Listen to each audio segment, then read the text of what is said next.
दोस्तों आज के वीडियो का जो टॉपिक है पिछले 2 ढाई साल से लगभग एक भी वीडियो इस टॉपिक के ऊपर इस चैनल के ऊपर नहीं बना है।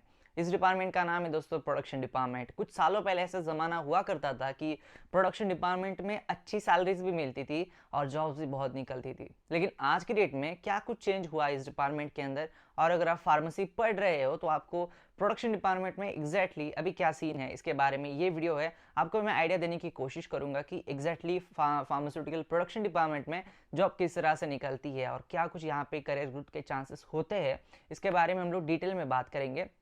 वीडियो को मैं स्टार्ट करूँ उससे पहले चैनल के ऊपर पहली बार आप आए हो तो यहाँ पे हम लोग बात करते हैं करियर ग्रोथ के बारे में हमेशा और करियर अपॉर्चुनिटीज़ के बारे में।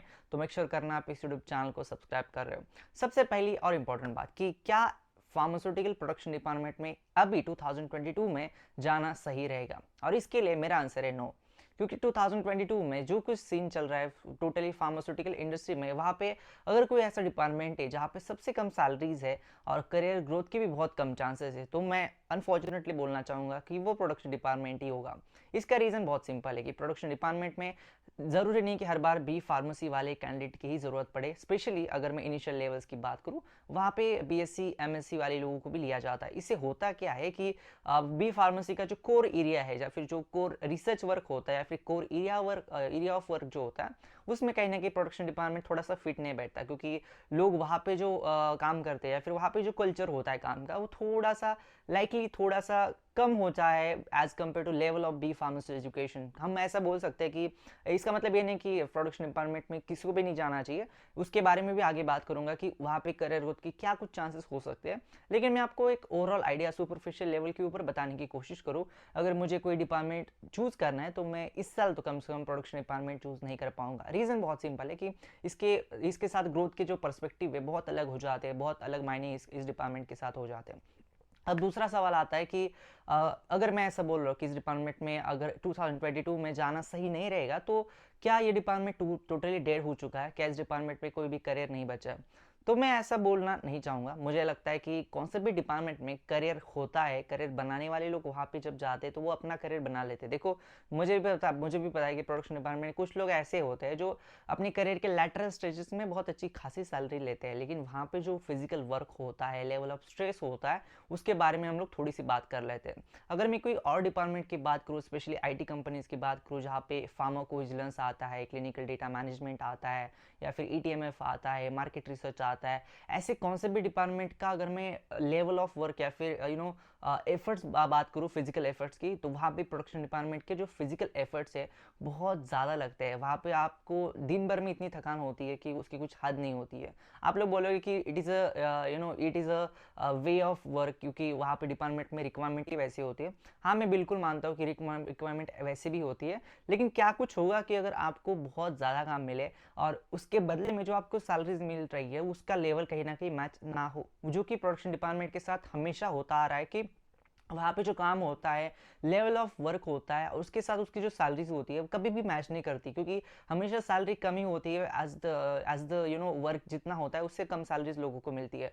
तो वो कहीं ना कहीं डिफरेंस इस प्रोडक्शन डिपार्टमेंट में हमेशा से रहा है। सेकेंड थिंग हम लोग बात कर लेते हैं कि यहाँ पे अगर आप इस डिपार्टमेंट में करियर बनना चाहते हो तो आपको क्या कुछ स्किल्स की ज़रूरत होती है।